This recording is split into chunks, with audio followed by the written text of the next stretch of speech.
Hello বন্ধুরা, good morning, welcome to our new blog. তো আমরা এখন খড়গপুরেই আছি। তো এখন বেশ কয়েকদিন থাকবো। আশিস তো চলে গেছে, ডিউটি জয়েনও করে নিয়েছে। তো এখানে উঠেই দেখছি আজ প্রচণ্ড বৃষ্টি, একেবারে বর্ষার মতো। এখন আমি ব্রাশ করে নেব, তো যখন ঘুমোচ্ছিল তো ওকেও উঠিয়ে নিলাম, বললাম ব্রাশ করে তারপর আমরা নিচে চলে যাব। কারণ দিদি অনেক সকালেই ওঠে, তারপর অনেক কাজ থাকে দিদি সে সমস্তগুলো করতে থাকে, আর আমরা একটু লেটেই উঠি। তবে দিদিদের এখানে এসে নিয়ে একটু হেল্প করার জন্য দিদির সাথেই আমি চেষ্টা করি।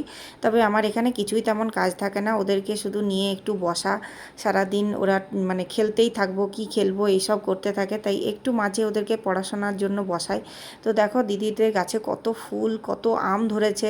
তো প্রতিবারই আসি, আম খেয়ে যাই, কাঁঠাল খেয়ে যাই, এবারও তাই। তো এখন চা খেয়ে নিলাম আর চলে গেলাম নিচে।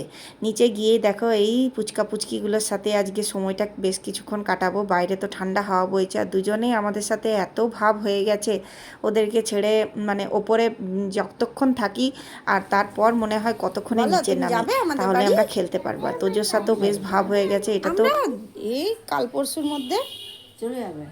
হ্যাঁ আর কি, ঘোরা হলো, এদের সাথে দেখা হলো। হ্যাঁ, সকালে উঠেই বাবার কাছে, বাবা আসবে, আজ বাবা আসবে, এইসব। আই দেখ দিশা, ও দিশা, ওই যে আমাদের এশা, এশা, ওই যে তোজো আবার rock paper scissor. I I না, নাকে হাত নয়। Rock, paper, scissors. ও হো, Rock, paper, scissors too. এই বাবারে কি হাসি, কি হাসি, কি হাসি। আমাকে ধরে ফেলেছে। ধরে ফেলেছে, আবার খেলো। Rock, paper, scissors.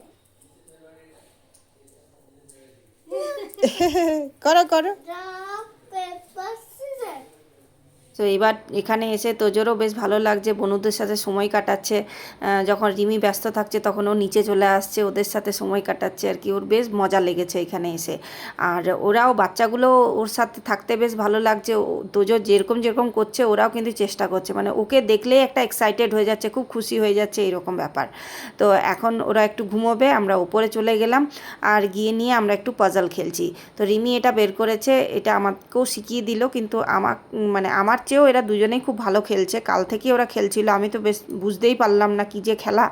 যাই হোক, ওদের সাথে একটু সঙ্গ দিলাম, তাতে ওদেরও ভালো লাগবে। আর বাইরে রোদ দেখা দিচ্ছে, তাই বললাম তাড়াতাড়ি খেলা খেলে চলো স্নানে, তারপর আমরা তাড়াতাড়ি খাওয়া দাওয়া করে রেস্ট নেব আর বাইরে যাব আজকে।